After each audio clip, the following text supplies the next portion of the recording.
Hi guys, today's video was supposed to be dedicated for Kilgoris only, but as usual it was impossible.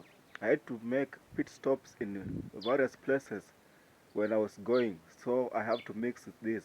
So the Kilgoris part is on in the last minutes of the video.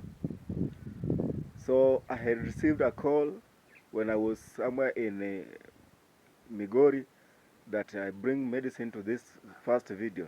And then when I left the place and I had boarded a vehicle, again I received a call that I should stop at Nyangusu, so that I give medicine to another lady who wanted to buy medicine for her family too. So basically this explains why I use a bicycle.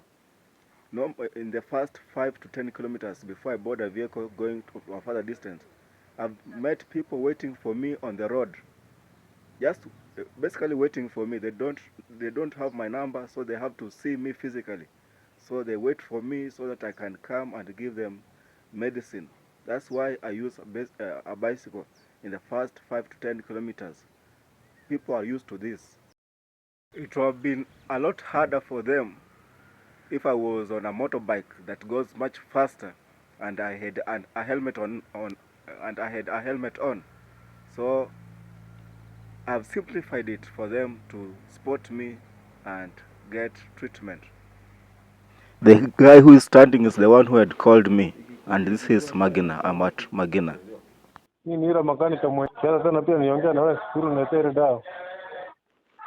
Kwa hiyo nikikuja nitasimama hapo Nyangusu. Hapo nini? So I've just arrived at his workshop and he had a friend.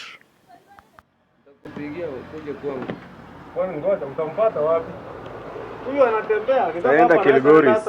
Huyu amenipigia kama niko Migori. Sasa hiyo unaniona tu hivi napata simu. Yeye ndo ameniita lakini naenda Kilgoris. Yeye ndo amefanya nimesimama. Nimemuuliza karibu siku 3. Wewe uko na dawa ya ndumi?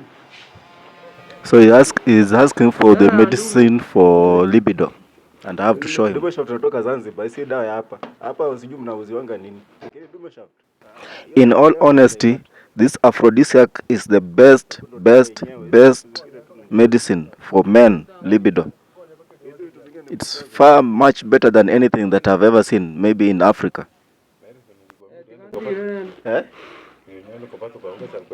Hii ni tofauti na hii yenye ulichukua ni hii. Hii ni mzizi kabisa hii, very strong. Kwa hivyo hii ni tofauti na hiyo. Nusa uone ni lakini ni mzizi. Kwa sababu iko stronger. Nipe. Si ndio hii? Ndio hii? Sema hii lima hii.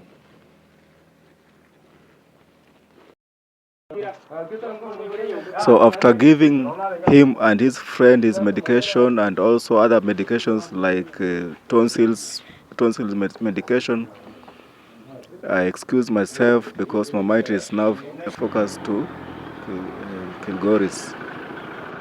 So I am boarding this vehicle to Kilgoris, but my journey has to be stopped again by a phone call. When I was on the vehicle, I received a call that I should stop at a place called Nyangusu. Makoba, habari ya leo? Nzuri. Hapa Kisii karibu Nyangusu. Nakusikia, unajua niko kwa gari, niko naelekea karibu Nyangusu. So unaelekea wapi? Nyangusu, lakini naenda Kilgori. Si nilikuwa nataka dawa. Niko na waje wa sukari, pressure. Uko Nyangusu kwenyewe ama uko wapi? Ni kidogo tu nitaweza kukuta na shilingi 30 kuna tikiti. Basi kwa sababu niko gari niko karibu kufika Nyangusu, acha nishuke. Nilikuwa nataka kwenda basi Kilgori. Acha nishuke hapo Nyangusu. Haya, kuja sasa. So this is the lady that I'm talking to on the phone. Her story is that she has a friend who had used my medicine. The friend had blood pressure and she was also using that's pharmaceutical medication. But when she used my medicine, she has stayed for a very long time without symptoms and her pressure has actually disappeared. So she gave this lady here my number so that she can be treated. Because one of her problem was high blood pressure, I asked her if I can test her, then she said it's okay. So here I'm testing her. Here I am at Nyangusu. Nyangusu, I've recorded so many videos. It's a well-known place now on my videos. So 144. Ulimeza dawa ya leo?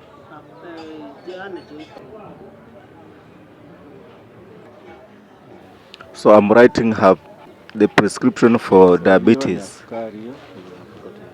She will take a lot of medicine, including the sons and so on. Sasa yote inaenda pamoja. Yaani kwa hiyo siku yenye umekunywa unakunywa tu hiyo. Hiyo unakunywa mara 2 kwa siku, unakunywa mara 3 kwa siku. Nilienda head office. Sinunuange line kwa umbrella hivi unapata. Sasa hii 57 ni Safaricom. Hiyo Safari. Hii ni ya This last patch is medicine for high blood pressure. It's a 30-day dose. Yeah, kuna sukari. So the son has diabetes and impotence. Na alifanya test yoyote ya nini ya kama sperm count nini? Nisikia walienda kwa daktari. Kwa gynecologist. Walienda. Sasa waambia hata mkipata dawa itaweza kukua sawa kidogo, lakini sioni kama mtoto atapatikana. Hii bibi aliniambia. So the son, together with the wife, were told at point blank that they will never get a child by a gynecologist. I really don't understand why this happens. Maybe did he do much research on their case so that he can be sure that they will never get a child? So I gave her some medicine that will improve production of sperm. That sperm count will strengthen the sperm, that is improve ATP storage and so on and so forth. Moto wa glass. Watu wanakanga paka kwa uji ama kwa chai sturungi, lakini tutumie maji.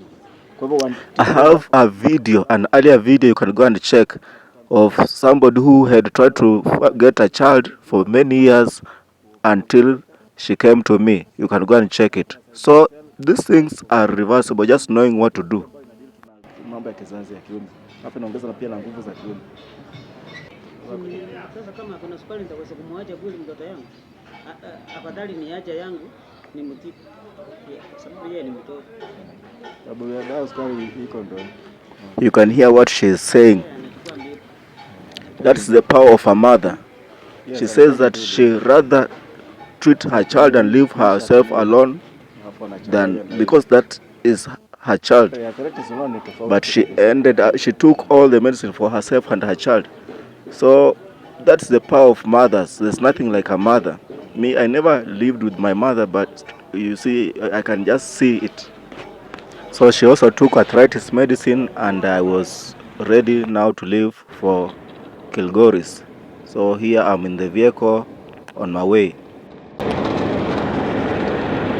So between Nyangusu and Kilgoris there is a small town that is called Ipokoro. This town is called Ipokoro. Now I'm in the MAASAI region.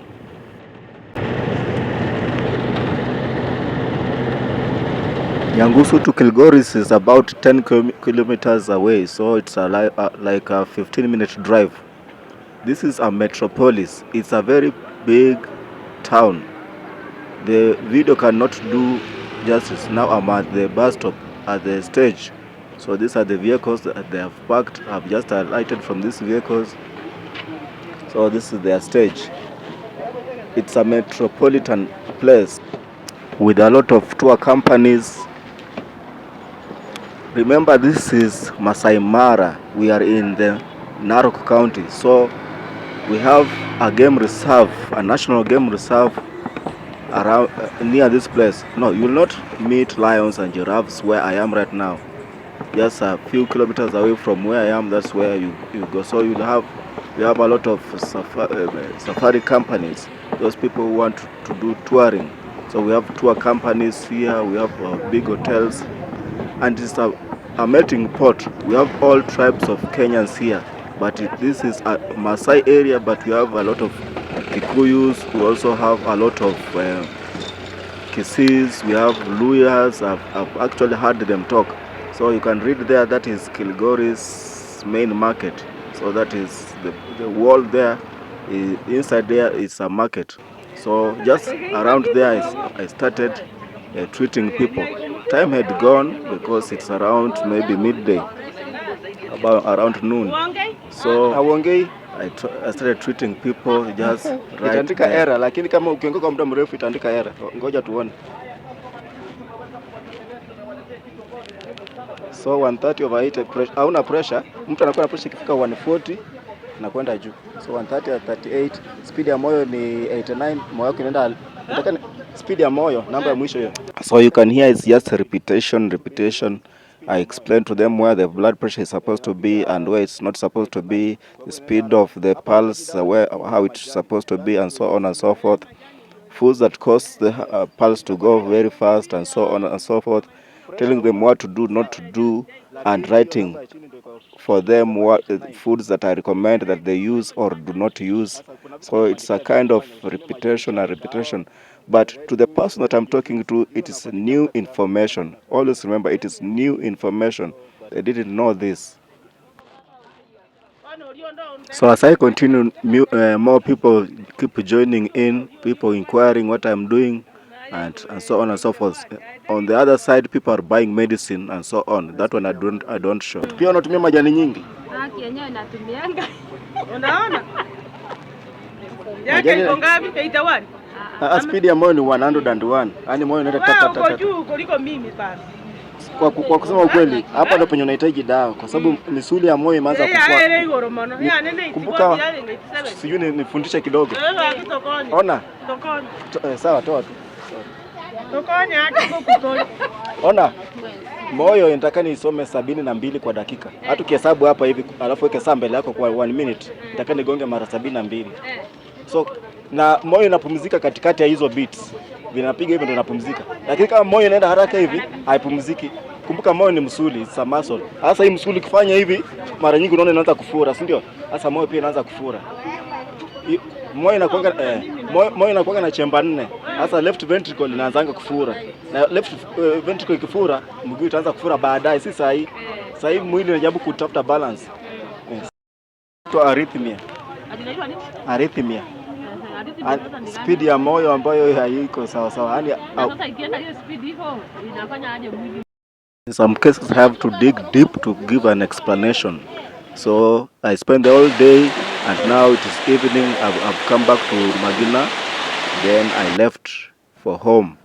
This is how my day was spent. It rained later in the evening at around.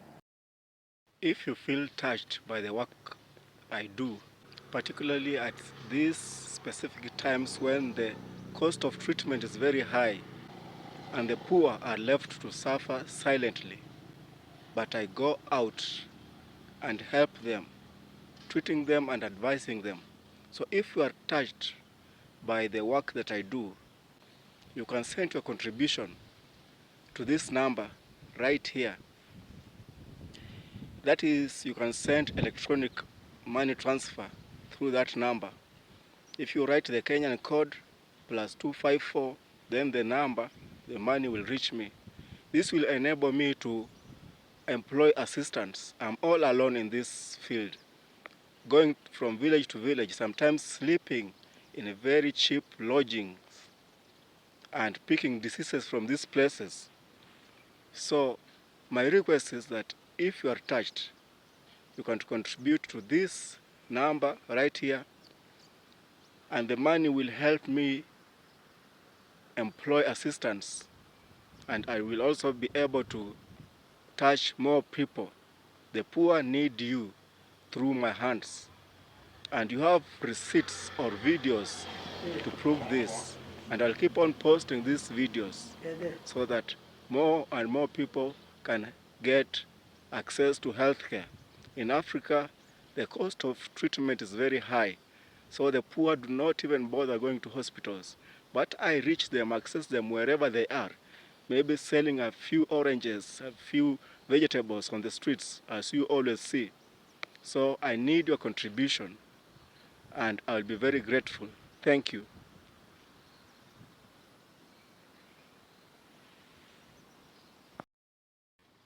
It can be $1 or $10 or $100 or $1,000. All the money will be used in this field, in this area, treating people and accessing even more and more people. That is the call, to help and make the world a better and easier place to live. You can also email me at mmhciglobal@gmail.com or on my personal email conradmakobe5@gmail.com.